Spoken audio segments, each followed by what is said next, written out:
భద్రాద్రి రాముడు సాక్షిగా నేను మీకు మాటిస్తున్నా. బాసర సరస్వతి మందిరం మీద ఒట్టే చెప్తున్నా. రామప్ప దేవాలయం శివుడి సాక్షిగా, సమ్మక్క సారలమ్మ సాక్షిగా, 1000 స్తంభాల గుడి సాక్షిగా అమ్మవారి కండువ కప్పుకొని నేను ఒట్టే చెప్తున్నా. జూబ్లీహిల్స్ లో ఉన్న పెద్దమ్మ సాక్షిగా నేను మీకు మాటిస్తున్నా.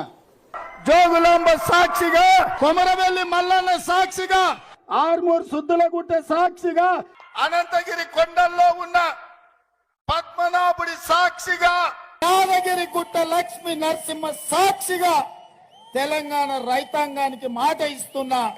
మీకు తప్పకుండా ఈ పని చేసి పెట్టే బాధ్యత నాది.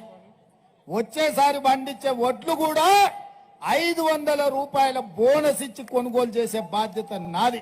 జిల్లాలో ఉండే అవసరాలకు